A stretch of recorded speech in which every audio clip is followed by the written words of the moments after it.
자, 오늘 주시는 하나님의 말씀 요한계시록 2장 8절로 11절 말씀입니다. 우리 한 절씩 하나님 말씀을 우리 받들어 읽도록 하겠습니다. 서머나 교회의 사자에게 편지하라. 처음이며 마지막이요 죽었다가 살아나신 이가 이르시되 내가 내 환난과 궁핍을 알거니와 실상은 내가 부요한 자니라. 자칭 유대인이라 하는 자들의 비방도 알거니와 실상은 유대인이 아니요 사탄의 회당이라. 너는 장차 받을 고난을 두려워하지 말라. 볼지어다 마귀가 장차 너희 가운데서 몇 사람을 옥에 던져 시험을 받게 하리니 너희가 10일 동안 환난을 받으리라. 내가 죽도록 충성하라. 그리하면 내가 생명의 관을 내게 주리라. 귀 있는 자는 성령이 교회들에게 하시는 말씀을 들을지어다. 이기는 자는 둘째 사망의 해를 받지 아니하리라. 아멘. 우리가 봐야 할 실상들 첫 번째 시간으로 하나님 말씀의 은혜를 나누기 원합니다. 오늘은 우리 주님께서 서머나교회에 주신 말씀입니다. 이 서머나교회에 나타나신 주님의 모습은 주님이 내가 누구다라고 이렇게 말씀하시는데 서머나교회는 뭐라고 말씀을 하셨냐면 나는 처음이며 마지막이요 이렇게 말씀했습니다. 그러니까 여러분 아시죠? 우리 요한계시록 1장 할 때 하나님께서 나는 알파와 오메가요 이렇게 말씀하신 것과 같은 거죠. 그러니까 시작하시는 이가 하나님이시고 끝내시는 이도 하나님이시라는 거죠. 그러니까 나는 처음이요 마지막이다 이렇게 말씀하시는 건 우리 하나님이 역사의 주관자시다라는 뜻입니다. 그러니까 이것을 제가 쉽게 지난번에 설명해 드렸습니다. 우리 절대로 주님이 끝내시기 전까지는 끝내지 말자. 나는 이제 틀렸어. 기도해도 안 돼. 교회 부흥 어려워. 전도 어렵지. 이제는 힘들어. 이렇게 여러분이 끝내지 마시라는 거죠. 왜요? 주님이 오메가시고 주님이 마지막이시기 때문에 그분이 끝이라고 해야 끝이지 우리가 절망하고 우리가 낙심하고 우리가 끝내지 말라는 거죠. 왜냐하면 그분이 역사의 주관자시기 때문이라는 거죠. 그래서 믿음은 해석을 잘해야 되는 게 중요합니다. 고난 있죠. 고난 있는데 어려움 있는데 그 어려움을 어떻게 할 건가 우리가 해석을 잘해야 되는데 그런 글을 읽어본 적이 있어요. 고난이라고 하는 그 사건을 만났을 때 마치 고난은 책장과 같은데 이제 이렇게 책장이 있잖아요. 이 책장이 고난이라고 하는 책장인데 이 고난을 만났을 때 이 고난의 책장을 낙심하고 절망하고 원망하고 불평하는 쪽으로 넘길 건가? 아니면 이 고난의 책장을 그래도 하나님이 뜻이 계시겠지. 하나님이 역사하시겠지. 하나님이 인도하시겠지. 내가 다시 하나님을 기대하고 그분께 의지하고 그분 바라봐야지 하고 믿음의 쪽으로 책장을 넘기느냐는 우리의 선택이라는 거죠.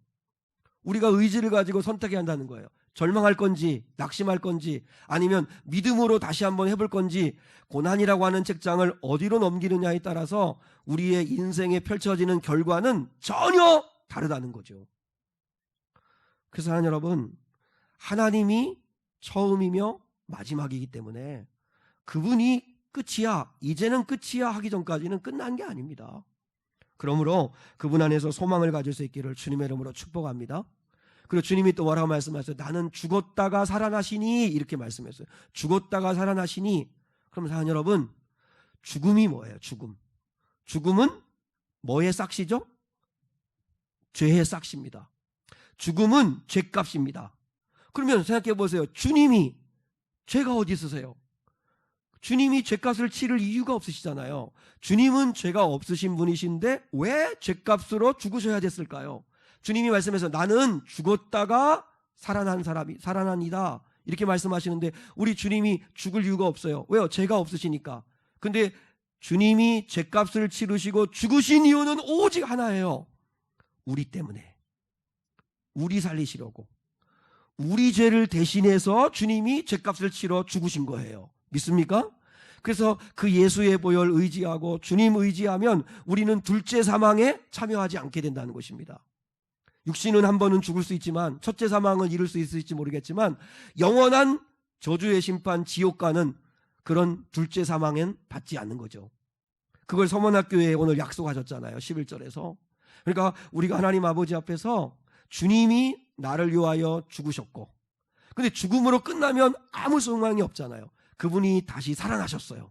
왜요? 부활의 소망을 주시려고, 영원한 생명의 소망을 주시려고요.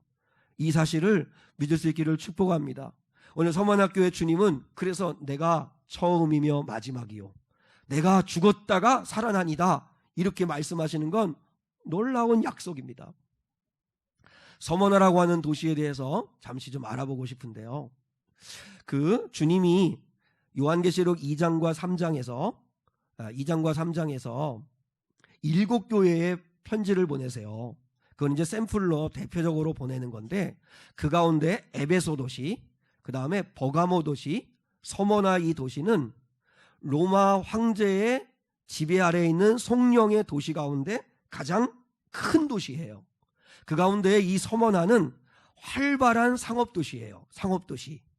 그래서 대부분 그 서머나 도시에 살고 있는 사람들은 부유한 삶을 살았어요. 왜냐하면 왕성한 상거래가 이루어지기 때문에, 장사하면 돈벌이가 잘 되었기 때문에 부유한 도시였어요. 그러니까 로마의 황제로부터 많은 혜택을 제공받는 서머나 도시다 보니까 뭐를 열심히 할까요? 황제 숭배를 열심히 하겠죠. 그래서 서머나 도시에는 의리의리한 황제 신전이 있었어요. 그래서 황제 숭배를 하는 곳이었어요.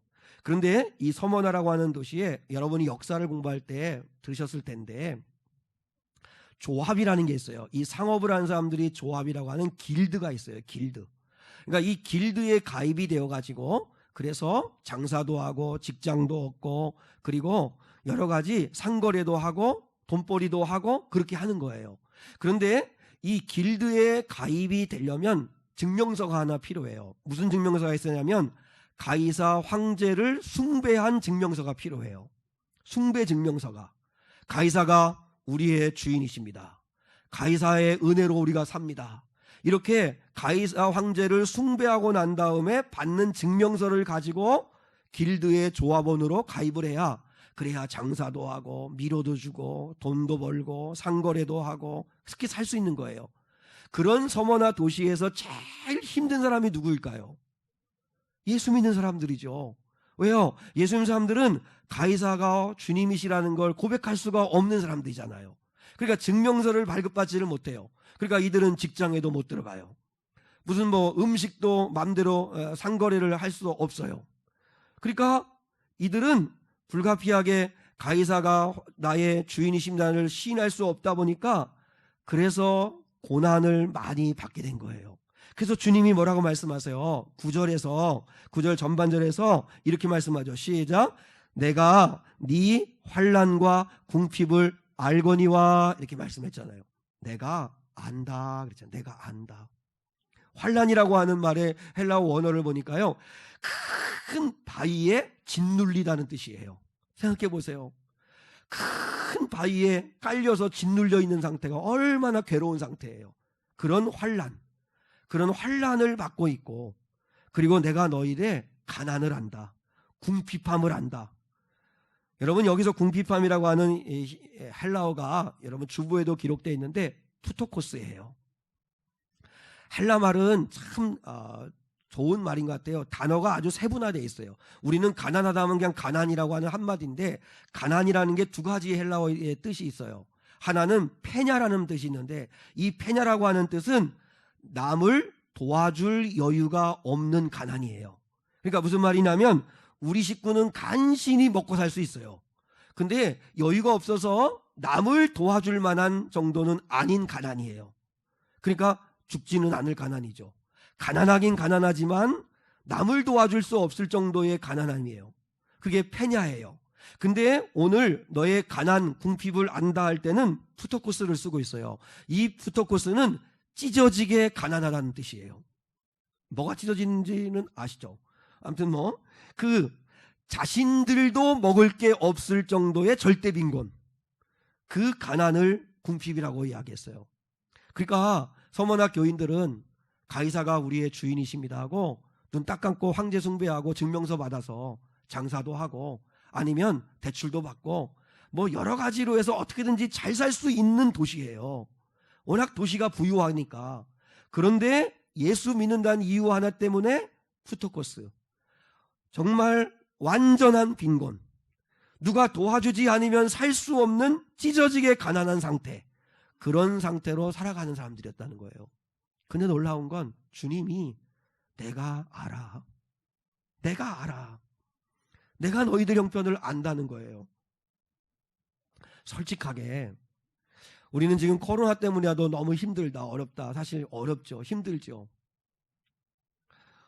라고 이야기하는데, 만약에 우리가 이 서머나 도시처럼 서머나 도시에서 신앙생활하는 그리스도인들 같은 이런 상황을 맞이한다면 과연 몇 사람이나 예수님을 온전하게 믿을까요?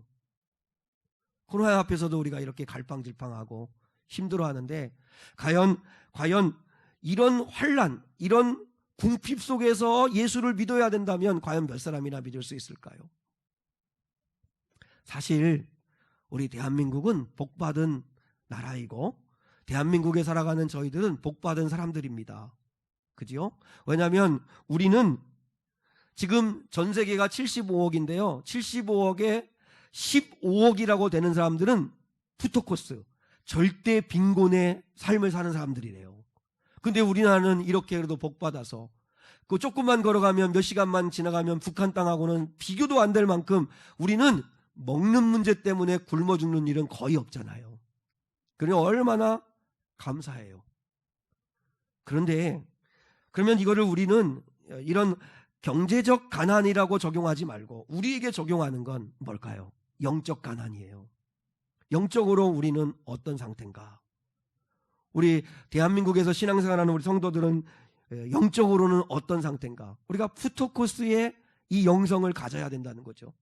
이 푸토코스라고 하는 이 말이 대표적으로 사용된 곳이 어디냐면 마태복음 5장이에요. 마태복음 5장은 8복이 나오는데 첫째 복이 심령이 뭐한 자는? 가난한 자는 복이 나니 저희가 뭐를 얻을 것이요? 천국을 얻을 것이요 그랬습니다. 괜찮아요. 대답 잘 못해도 심령이 가난하다 할 때 이 가난이 푸토코스예요. 그러니까 이 말은 영적으로 절대 빈곤 상태라는 거예요. 무슨 말이에요? 역으로 뒤집으면 정말 당장 먹을 때거리가 없어서 굶어 죽어야 되는 그런 절대 빈곤의 상태에 있는 사람이 어떻게든지 한 끼 양식이라도 구하려고 몸부림을 치듯이 하나님을 사모하는 자가 영적 가난한 자예요. 그게 푸토코스의 영성이에요. 심령이 가난한 자. 오늘 2020년 11월 22일 오늘 주일 예배를 드리러 오신 우리 사랑하는 성도들은 여러분의 마음과 영성은 푸토코스입니까? 나는 주님의 은혜 없으면 나는 죽는다. 나는 주님이 도와주지 않으시면 나는 살 길이 없다. 정말 주님 나를 외면하지 마시고 나를 기억해 주십시오. 나에게 지혜와 주시고 내 길 인도하시고 역사해 주십시오 하는 푸토코스, 진짜 절대 빈곤의 상태 속에서 음식을 구하는 사람 같은 그런 사모하는 마음으로 예배 오셨냐. 근데 대부분 우리 가운데는 페냐의 영성이에요. 페냐가 뭐예요? 먹고 살 수는 있어요. 내 힘으로 먹고 살 수는 있어요. 남 도와줄 만한 정도의 영성은 아니지만 그냥 내 믿음 하나 그냥 뭐 예배 드리고 좀 힘들 때 기도하고 하는 정도의 그런 영성은 있다고 한다면 그 정도로는 안 된다는 거예요. 천국이 누구의 것이냐면 심령이 푸토코스, 너무너무나 가난한 자, 주님 한 분만으로는, 한 분 외에는 더 이상 구하는 게 없는 그런 주님을 사모하는 사람. 지난번에 우리 다니엘 기도할 때 오륜교회 김원호 목사님이 그런 얘기 했잖아요. 오늘날 많은 성도들이 왜 간절하게 기도 안 하는가? 왜 주님 앞에 절실하게 기도 안 하는가? 기댈 게 많기 때문이다. 아니면 사람 의지하면 사람 찾아가면 되지 뭐. 내가 돈 있으니까 좋은 의사, 좋은 병원 찾아가서 고치면 되지 뭐. 아니면 이 세상에 즐기고 또 나를 기쁘게 할 게 얼마나 많은데 좀 즐겨야지 뭐. 그래서 하나님 아니면 나는 죽습니다 하는 푸토코스의 영성이 있어야 되는데 하나님 아니어도 살만합니다 하는 정도니까 그래서 기도 안 한다는데 맞아요. 정말 우리의 영성은 푸터코스 영성이라 합니다. 주님 없으면 나는 죽습니다. 이런 가난한 마음을 회복해야 되는데 우리 안에 너무 마음에 때가 많고 세상의 것이 너무 많이 들어와 있어서 주님에 대하여 가난한 마음이 없어요. 주님에 대해 한 분만으로 만족하려고 하는 마음이 없이 살아갈 때가 얼마나 많냐는 거죠. 자, 보세요 여러분. 서문학교를 향해서 주님이 9절에서 이렇게 더 계속해서 말씀하세요. 내가 네 환난과 네 궁핍을 알거니와. 그 다음에 뭐라 말씀하죠? 날부분 없어요. 날부분 없고 그 다음에 여러분이 뭐예요? 말씀에 뭐예요? 실상은 네가 부유한 자라. 실상은 네가 부유한 자니라. 난 서문학교인들이 큰 은혜 받았을 거라고 생각해요. 네가 겉모습은 초라하지, 가난하지, 병들었지, 연약해 보이지. 그런데 실상은 네가 부유한 자야. 여기서 부유하다는 건 헬라어 원어 의미 보니까 영적 부유함이에요. 물질적, 육신적 강건함이 아니고 영적인 부유함. 그러니까 이들은 하나님에 대하여 부유했던 사람들이에요. 믿음이 부유했고 하나님에 대해서 부유한 사람이에요. 나는 우리 사랑하는 성도들이 사람들이 볼 때 부유한 사람, 사람들이 볼 때 멋있는 사람, 사람들이 볼 때 목사네, 장로네, 믿는 것 같으네, 열심히네, 그게 중요한 게 아니고 우리는 주님이 보실 때 나는 네가 진짜 부유한 자다, 네가 진짜다, 네가 진짜 백이다, 이렇게 말할 수 있어야 진짜 아니에요? 보세요 여러분, 7교회 가운데 칭찬만 받은 교회가 서머나 교회하고 빌라델비아 교회예요. 그리고 책망만 받은 교회, 칭찬은 없고 책망만 받은 교회, 아주 그냥 오지게 혼난 교회가 라오디게아 교회예요. 근데 라오디게아하고 이 서머나 교회하고는 완전히 달라요. 보세요. 서머나 교회는 네가 겉으로 볼 때는 궁핍하고 지금 환난 가운데 있고 맨날 쫓기고 도망 다녀야 되고, 그리고 푸터코스 완전히 극빈 상태, 정말 궁핍한 어려운 상태이지만 그러나 실상은 너는 부유한 자다, 이렇게 말씀해 주셨어요. 중요한 건 뭐예요? 사람이 보는 게 중요한 게 아니야. 네가 너를 보는 게 중요한 게 아니야. 내가 너를 어떻게 생각하냐가 중요한데 너는 부유한 자야, 이렇게 인정해 주셨고, 완전 정반대로, 자 보세요. 우리 주보에 있어요. 요한계시록 3장 17절 라오디게아 교회는 이렇게 말씀했어요. 시작. 내가 말하기를 나는 부자라 부유하여 부족한 것이 없다 하나 내 곤고한 것과 가련한 것과 가난한 것과 눈먼 것과 벌거벗은 것을 알지 못하는도다. 보세요. 라오디게아 교인들은 스스로 사람들이 볼 때 우리는 이만하면 잘 믿지 뭐, 이렇게 해서 하나님의 복을 많이 받아서 물질에 복 받았지 뭐, 이렇게 우리는 그래도 잘 살고 있지 뭐, 잘 믿고 있지 뭐, 이렇게 이야기하는데 주님은 실상 뭐라고 말하세요? 너처럼 가련한 자가 없다, 너처럼 가난한 자가 없다, 너처럼 눈먼 자가 없다. 여러분, 이거는 사형선고입니다. 물론 주님이 이렇게 책망하시는 건 돌아오라고 하는 사랑이지만, 보세요. 사람들이 보기에 어떠한가는 중요한 게 아니에요. 사람들이 볼 때는 나는 부자라 부유하여 부족한 게 없어, 이렇게 말했지만 실상은 너는 가련하구나, 가난하구나, 눈멀었구나. 주님이 이렇게 보신다는 거예요. 중요한 게 뭐예요? 주님이 어떻게 보시냐가 중요해요. 왜요? 주님이 심판자이기 때문이에요. 그러니까 사랑 여러분, 사람이 볼 때 나를 어떻게 볼까, 내가 나를 어떻게 볼까 때문에, 그것 때문에 사람들이 칭찬하면 우쭐해하고, 또 사람이 나를 비방하고 사람은 나를 좀 이렇게 뭐랄까 인정해 주지 않고 그러면 우울해하고, 그러지 마세요.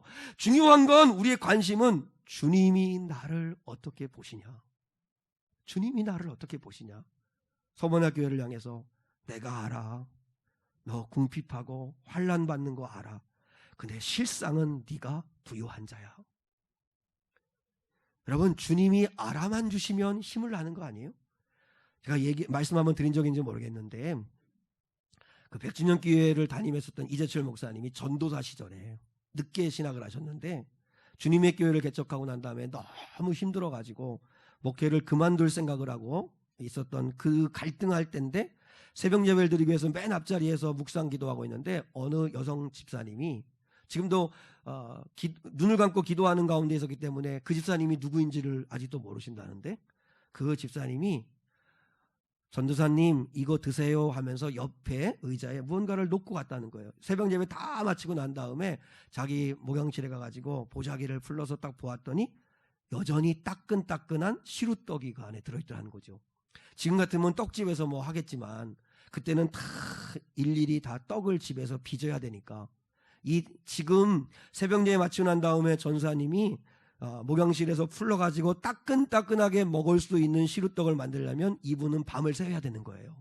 근데 시루떡을 보는 순간 주님의 음성이 들리는 거예요. 내가 안다. 내가 너와 함께 한다. 그 시루떡을 통해서 주님의 말씀을 듣고 힘을 얻어서 계속 목회하게 되었다 하는 이야기를 하셨어요. 여러분, 우리가 인생 살아가면서 주님이 아시는구나.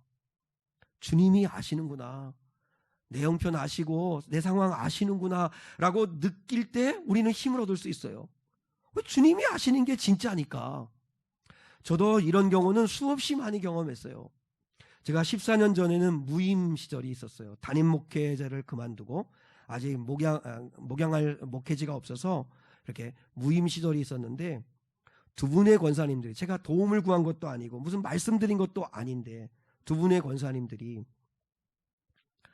전에 담임 목회를 할 때 받았던 사례비와 똑같은 만큼 그 두 분 권사님들이 몇 달을 생활비를 도와준 적이 있어요.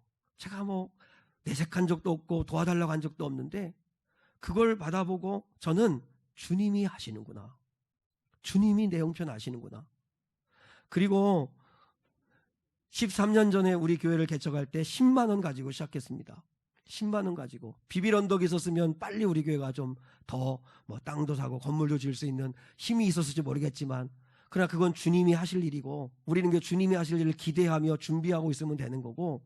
근데 10만 원 가지고 시작할 때 개척 초창기에는 사례비도 넉넉히 받을 형편도 안 되었는데, 그때 두 분의 권사님들이, 한 분은 서남교회 권사님이고, 그래서 두 분의 권사님들이 부족한 생활비를 보조해 주시고 채우신 적이 있어요. 그 한 분은 우리 정신자 권사님이십니다.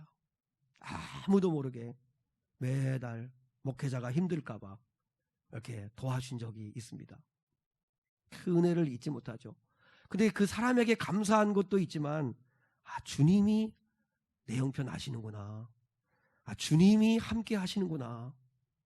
그걸 깨닫게 되는 거죠.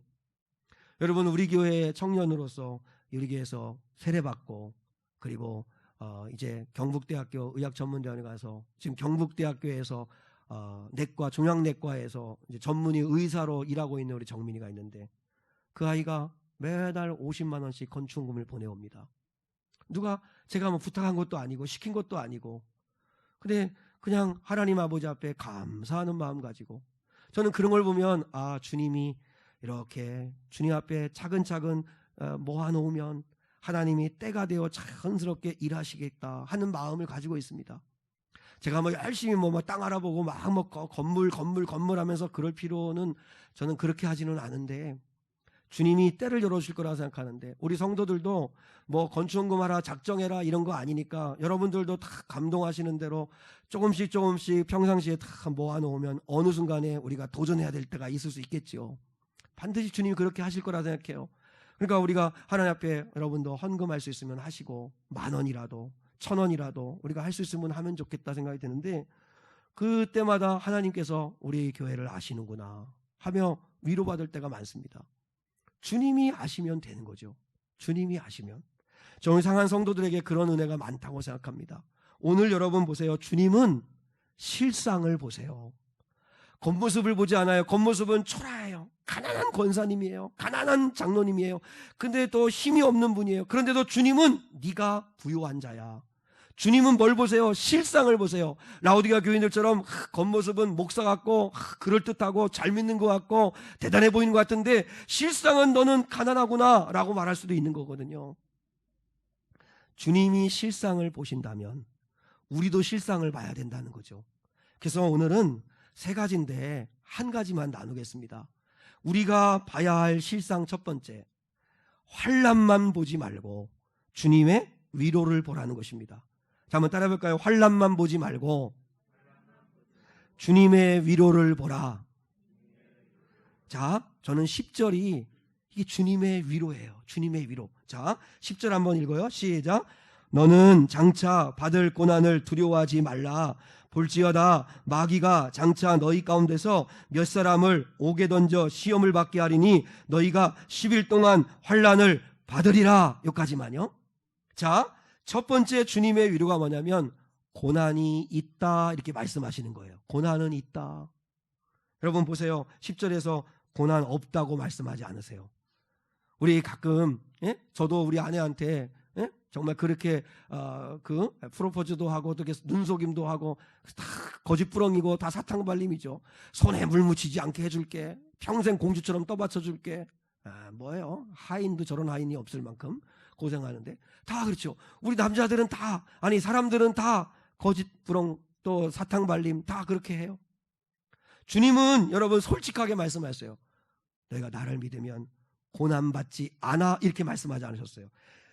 너는 장차 받을 고난을 두려워하지 말라 그랬어요. 고난이 있다고 그랬어요. 난 이게 위로라고 생각해요. 예수 믿는데 왜 나한테는 이런 고난이 있지? 난 잘 믿는다고 믿어보는데 왜 이렇게 어렵지? 여러분, 주님이 고난이 없다고 말씀하지 않으시고 고난이 있다고 말씀하셨어요. 왜요? 근데 우리가 중요한 건 고난, 고통을 주는 주체가 누구냐는 건데 오늘 보니까 볼지어다 누가? 볼지어다 누구가? 마귀가 장차 너희 가운데 몇 사람을 옥에 던져 시험을 받게 하리니. 여러분, 고통을 주는 주체는 마귀예요. 환난, 병들게 하고 어그러지게 하고 불행하게 하고 싸우게 하고 시기하게 하고 두렵게 하고 이런 것은 마귀가 하는 일이에요. 마귀가.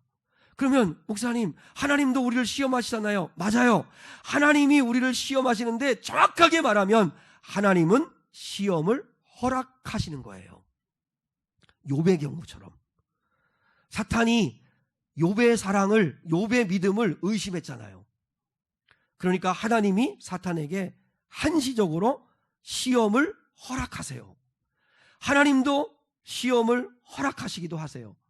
그러니까 우리가 하나님이 살아계시다면 왜 이래? 이렇게 말하는데 그건 아니에요. 하나님도 필요해서 고난을 허락하실 때가 있어요. 근데 중요한 건 하나님이 시험하는 것과 마귀가 시험하는 거의 목적이 달라요. 하나님이 우리를 시험하시려고 시험을, 고난을, 고통을 허락하시는 이유는 우리를 트레이닝, 훈련하시기 위함이에요. 우리에게 결국은 복 주시기 위함이에요. 여러분, 자녀를 사랑하지만 훈련시키잖아요. 그래서 초등학교 때, 유치원 때 유치원 가게 하고, 초등학교 때 학교 가게 만들고, 그리고 또 고등학교 때도 학교 가게 만들고, 공부시키고. 왜 훈련을 시켜요? 왜 연습을 시켜요? 그래야 세상 속에서 단단한 아이로 살아갈 수 있으니까. 우리 주님도 똑같아요. 시험을 허락하시는 이유는 우리를 사랑하시기 때문이에요.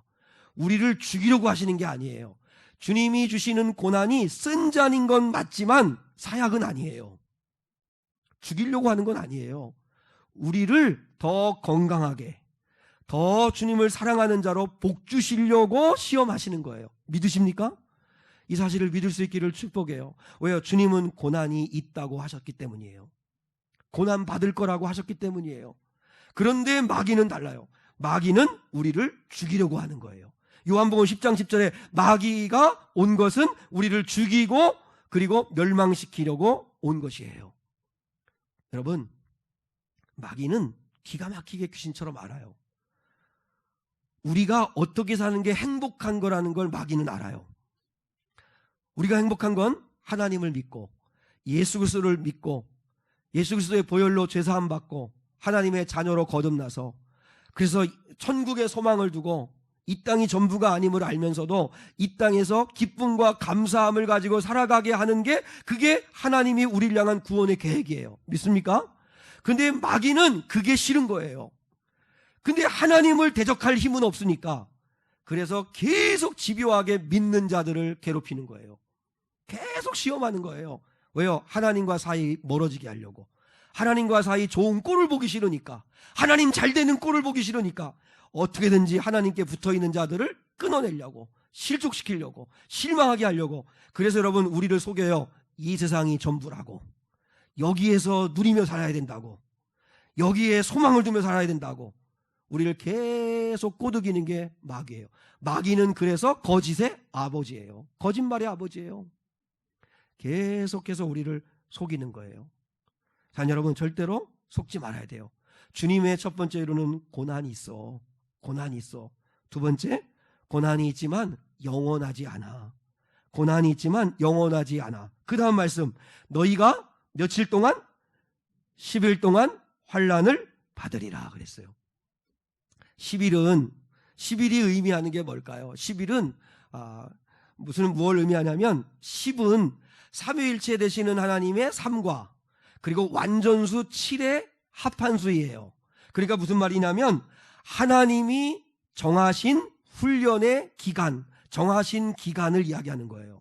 그러니까 10일 동안 환난을 받으리라는 이야기는 뭐냐면 영원하지 않고 하나님이 정하신 훈련과 연단의 시간이 있어. 그게 열흘이라는 거예요. 여러분, 열흘이 어디서 나오냐면 다니엘 1장에 보면 다니엘과 사드락과 메삭과 아벳네고 네 친구들이 바벨론의 음식으로 자기를 더럽히지 않으려고, 바벨론화 되지 않으려고, 바벨론의 문물과 그 세대에 변질되지 않으려고, 그래서 우리를 열흘 동안 테스트해달라고 할 때 열흘은 하나님이 정하신 훈련을 받는 그 기간을 얘기하는 거예요. 그러니까 여러분, 열흘이라는 게 있어요. 10일 동안 환난을 당해요. 그러나 10일 동안 환난을 당하지만 두려워하지 말아요. 절대 영원하지 않고 길지 않아요. 반드시 끝난다는 거예요. 여기서 참고적으로 주보에다가 제가 기록해 놓았는데, 성경 66권을 여러분이 앞으로 읽으면서 특히 이제 요한계시록 22장까지 우리가 주일마다 볼 텐데, 그때 숫자가 갖는 영적 의미가 중요해요. 그걸 아셔야 되는 게 중요해서 한번 짚고 넘어갈게요. 1이라고 하는 건, 1은 뭐예요? 유일하신 우리 하나님을 의미하는 숫자예요. 유일함. 그러니까 여러분, 여기서 신앙생활에서 중요한 건 유일성을 훼손하는 일을 하면 안 돼요. 무슨 말이냐면 예배 받으시고 찬양 받으시기 합당하신 분은 오직 한 분, 우리 예수 그리스도, 우리 하나님 뿐이십니다. 믿습니까? 그 하나님이 영광 받으셔야 된다는 거, 그 유일성을 훼손하면 안 돼요. 그러니까 여러분, 우리가 이 땅에서 오직 사랑할 분은 오직 한 분, 우리 유일하신 하나님이십니다. 믿습니까? 근데 하나님과 세상을, 재물을 겸하여 사랑하면 안 되는 거죠. 그러면 유일성을 훼손하는 거예요. 그리고 우리의 구원자는 오직 유일하신 예수 그리스도 한 분, 그분의 이름뿐입니다. 믿습니까? 그 구원의 이름, 유일성, 그걸 훼손하면 안 되는 거예요. 그게 일이에요. 일. 유일함. 그 다음에 이는 뭐예요? 이는 짝이에요. 이는 증인의 수예요. 주님이 둘씩 짝지어서 파송시켰잖아요. 그래서 둘은 증인의 수, 하나님이 보내신 자들의 수를 이야기하고, 3은 말 그대로 삼위일체 하나님을 말하는 3이에요. 천지만물을 창조하신 창조사역을 이루신 성부 하나님, 우리 아버지 하나님, 그 다음에 우리를 구원하시기 위하여 십자가에 대해서 대신 죽으신 아들 예수님, 그리고 구원을 완성하시려고 우리 곁에 오셔서 우리를 도와주시고 우리를 지켜주시고 우리에게 믿음 복도와주시는 능력의 성령 하나님, 요 세 분을 3이라고 말하는 거죠. 그래서 기독교에서 3은 너무 중요해요. 삼위일체 하나님을 의미하기 때문에 그래요. 4는 동서남북, 즉 하나님이 만드신 이 세상, 이 땅이 4예요. 6은 뭘까요? 6은 7에서 하나 부족한 수니까 짐승의 수, 사탄의 수예요. 6은 조심해야 돼요. 앞으로 요한계시록에 666이라는 말을 볼 텐데, 그건 바코드도 아니고 베리칩도 아니고 무슨 크레딧 카드에 무슨 비밀번호도 아니, 그런 거 아니고, 여러분, 사탄이 우리 그리스도인들을 교모하게 속이는 그들의 계략과 묘책의 수가 6이에요.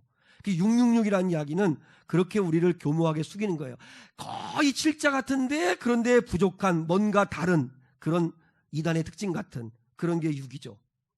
그러니까 6은 항상 조심해야 되는 거고, 7은 뭐예요? 7은 삼위일체 하나님을 의미하는 3과 하나님이 창조하신 동서남북의 이 땅 4가 합쳐진 숫자니까 완전수예요. 하늘에 계신 삼위일체 하나님이 이 땅을 통치하시는 그런 의미를 가지고 있는 수가 7이에요. 그래서 7은 예수 믿는 사람들은 다 좋아하잖아요. 럭키 세븐이라고 그러고, 그죠? 그렇게. 그 다음에 12는 하나님의 백성을 상징하는 수예요. 구약에서 하나님의 백성은 12지파, 신약에서 하나님에서는 12사도를 통하여 예수를 믿은 사람들, 12사도들을 통해 예수 믿은 하나님의 사람들, 그게 하나님의 백성을 상징하는 숫자가 12예요. 12, 12가 합쳐진 게 24이잖아요. 그래서 요한계시록에 보면 네 생물인 천사장들과 24장로들이 하나님의 보좌를 둘러싸고 하나님을 거룩하다 거룩하다 찬송하는 게 나와요. 24장로가 누구예요? 신구약의 모든 구원받은 하나님의 백성이 24장로예요. 그 다음에 40은 하나님의 사람으로 바로 세우기 위하여 필요한 훈련의 연단의 시간, 이게 40이에요. 예를 들면 모세의 40일 기도, 광야의 40년, 예수님의 40일 금식기도, 이건 하나님의 사람으로 준비하기 위하여 필요한 시간이 40이에요. 다 40이 차야 되는 거죠. 우리가 천은 여러분 천년왕국이라는 말 많이 들어봤잖아요. 천년왕국의 말 많이 들어봤는데 10의 3승이에요. 10이 뭐였죠? 아까 10이 삼일째 하나님인 3과 그 다음에 7이 합쳐진 완전수인데, 이 말은 거기에 10의 3승이니까 셀 수 없이 많은 수를 이야기하는 게 천이에요. 천. 그리고 성경에 보면, 특히 요한계시록에 보면 7년 반, 그러니까 3년 반, 한때 두때 반, 42달, 1260일, 3과 2분의 1 이렇게 말하는 숫자가 나와요. 이건 하나님이 마귀에게 마지막으로 맡겨놓은, 그러니까 마귀가 마지막인 줄 알고 혈안이 되어서 자기 때인 줄 알고 한 사람이라도 더 넘어지려고 하려고 최후의 발악을 하는 시간이 3년 반이에요. 이게 하나님이 정해놓은 시간이에요. 아마 그런 때가 마지막 때 올 거예요. 그때까지 우리가 이 땅에 있지 말고는 다 들림 받겠죠. 그러니까 여러분 염려하지 마세요. 앞으로 요한계시를 통해 확인하겠지만 이 3년 반, 7년 대환란의 전 3년 반이 가장 혹독한 핍박의 시대인데, 근데 그때 그게 마귀에게 맡겨놓은 시간이에요. 근데 그거는 3년 반밖에 안 되는 짧은 시간이라는 뜻이죠. 14만 4천 많이 들어보셨죠? 신천지에서 14만 4천 명이라고 하는 숫자를 이야기하는 숫자적 의미라고 하는데 절대 그렇지 않아요. 14만 4천이 어떻게 나온 거예요? 구약의 12지파의 후손들인 12, 신약의 12사도를 통해 예수를 믿은 12 곱하면 144예요. 12 곱하기 12면 144에다가 무한히 많은 수인 1000을 곱한 숫자가 14만 4천이에요. 그러니까 14만 4천이 뭐예요? 14만 4천의 백성들이 하나님 앞에 나와 예배하는 일을 할 때 14만 4천은 신구약을 통틀어서 구원받은 허다한 셀 수 없는 많은 구원받은 사람들, 그게 14만 4천이에요. 그러면 그게 성경에서 이야기하는 숫자들이 사용하는 의미예요. 그냥 그렇게 아시고, 자 이제 다시 본문으로 돌아가서 고난은 잠깐이다, 영원하지 않다. 마지막 세 번째 주님의 위로는 고난은 절대로 나쁜 게 아니다 하는 것입니다. 고난은 절대 나쁜 게 아니다. 아까도 말했잖아요. 저는 진짜 확신이 믿습니다. 확신이 믿는 건 뭐냐면 주님이 나쁜 걸 주실 일은 없다는 겁니다. 나쁜 걸 주실 일은 없어요. 쓴 잔인 건 맞아요. 근데 독약은 아니에요. 우리 죽이려고 주시는 건 아니에요. 고난, 아픔, 어려움, 여러분 우리를 사랑해서 주시는 거고 그걸 통해 일하시려고 주시는 거지, 주님이 나쁜 걸 주시는 분은 아니에요. 주님은 그런 분 아니잖아요. 여러분 지금 우리가 21일 동안 다니엘 기도를 통해서 수많은 간증의 주인공들을 보세요. 공통점이 뭐예요? 고난이 있다는 거예요. 고난이 있다는 거. 고난이 있는데 그들이 고난의 책장을 주님을 의지하는 쪽으로, 주님한테 삿대질을 하든 주님 앞에 욕을 하든 어떻든 간에 주님과 갈등하고 주님과 씨름해서 결국은 하나님을 만나는 쪽으로 가잖아요. 하나님을 만나요. 두 번째, 만나니까 회개하고 그리고 변화돼요. 그리고 네 번째는 주님 만나고 변화되니까 그들이 뭐라고 고백해요? 고난은 축복이었어요. 고난은 하나님, 그러니까 여러분 제가 정의할 때 고난은 우리의 짧은 이성으로는 도무지 이해 안 되는 하나님의 선물이에요. 우리가 잘 이해가 안 되고 측량이 안 되는 하나님의 선물이 고난이에요. 그러니까 여러분 고난은 반드시 하나님이 우리에게 주시는 은혜가 있어요. 그래서 많은 고난의 증인들이 말하잖아요. 고난은 축복 덩어리였다고. 고난 때문에 내가 이렇게 바로 설 수 있게 되었다고. 그렇게 이야기를 하잖아요. 자, 여러분, 제가 마지막으로 좀 시간은 지나 죄송한데 제가 레아 이야기 하나만 하고 이제 말씀을 마치려고 합니다. 고난이 있었어요. 근데 그 고난을 통해 주님 만나서 회복된 레아 이야기를 좀 하고 싶어요. 야곱에게 두 아내가 있죠. 본처가. 근데 그 부인이 공교롭게도 자매죠. 친자매. 레아와 라헬과 레아인데. 근데 남편 야곱은 처음부터 끝까지 라헬만 사랑해요. 라헬을 사랑해요. 동생. 라헬에 비하면 레아는 여러 면에서 열등감이 있는 여인이에요. 어려서부터 라헬하고 비교되면서 늘 무시받고 주목은 다 라헬이 받고 자기는 그저 열등감에 사로잡혀가지고 살아가는 그런 존재였어요. 그러다 보니까 어떻게든지 남편의 인정받고 싶고 남편 사랑받고 싶고 그러다 보니까 열심히 노력하는 것으로 해요. 여러분, 그 레아가 아들을 낳아요. 아들을 낳을 때 이름을 지을 때 레아의 심정이 다 들어있어요. 첫째 아들을 낳았는데 루벤을 낳았어요. 루벤의 이름의 뜻이 뭐냐면 그때 아들이로다는 뜻이에요. 아들이로다. 등남이라는 뜻이에요. 등남. 무슨 말이냐면 라헬 너 봐. 내가 아들 낳았어. 내가 아들 낳았어. 그러니까 경쟁에서 이겼다는 거예요. 그리고 이제는 남편이 날 좀 바라보겠지. 근데 전혀 관심이 없어요. 둘째 아들 낳았어요. 시므온을 낳았어요. 뭐냐면 이 이름의 뜻은 들음이란 뜻이에요. 하나님이 내 기도 들었어. 내 억울함 들었어. 그래서 아들 줬어. 이제는 남편은 날 무시 못하겠지. 라헬이 날 무시 못하겠지. 이렇게 했는데 전혀 남편이 돌아오지 않아요. 셋째 아들을 낳았어요. 레이라고 이름을 줬어요. 레이 지파의 조상이잖아요. 연합이란 뜻이에요.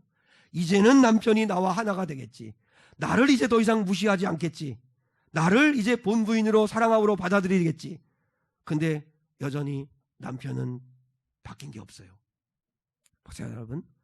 레아의 삶의 태도는 늘 자기 노력해서 어떻게든지 인정받으려고 하고 우리하고 똑같아요. 스펙 쌓고 인정받고 좀 남보다 더 잘났다는 이야기 듣고 싶고 그래서 어떻게든지 성공하고 싶은 게 우리의 모습인 것처럼 레아가 그런 삶의 태도를 가지고 살았어요. 그런데 레아가 바뀌었어요. 하나님을 만났어요. 왜 여러분 12지파 가운데 야곱이 그렇게 사랑하는 라헬의 자식을 통해서 믿음의 가문을 이으지 않으시고 왜 레아가 낳은 네 번째 아들 유다라고 하는 아들을 통해서 다윗이 오고 그리고 예수 그리스도가 이 땅에 오는 통로가 되게 하셨을까요? 하나님은 레아를 사랑하셨어요. 레아를 선택하셨어요. 넷째 아들을 낳았어요. 그 아이가 이름이 유다예요. 뜻이 뭐예요? 찬양하리로다.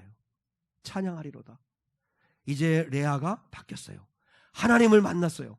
하나님을 만나고 난 다음에 이제는 생각이 달렸어요. 내가 그동안 남편에게 사랑 요구하고 사람한테 인정받으려고 하고 사람이 알아주지 않으면 힘들어하고 허탈해하고 괴로워하고 힘들었는데 이제 아니야. 나의 찬송, 나의 기쁨은 이제 하나님이야.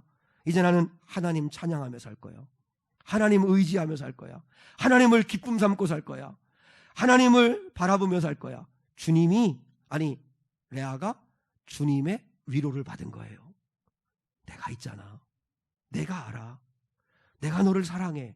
주님을 만났어요. 하나님을 만나고 난 다음에 이제 이 레아는 바뀌었어요. 이제 하나님을 찬송하며 살 거야. 찬송하며 살 거야. 주님 만나면 위로받을 수 있어요. 주님이 레아 만나서 레아가 고난이 있었어요. 아픔이 있었어요. 열등감이 있었어요. 우울했어요. 근데 하나님이 레아 만나셔서 그는 결국 찬양하는 여인이 됐어요. 그리고 믿음의 가문을 세우는 유다의 지파의 어머니가 됐어요.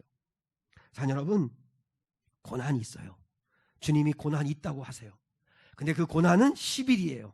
하나님이 정한 때가 반드시 있어요. 그리고 고난은 절대 나쁜 게 아니라고 말씀하세요. 고난은 유익이 있다고 말씀하세요. 고난 중에 내가 너희와 함께 있겠다고 말씀하셨어요. 그 사실을 꼭 믿으시고 여러분 환난만 보지 마세요. 그 환난 속에 보이지 않는 주님의 위로를 붙드세요. 오늘 10절이 그 주님의 위로임을 믿을 수 있기를 축복해요. 기도하겠습니다.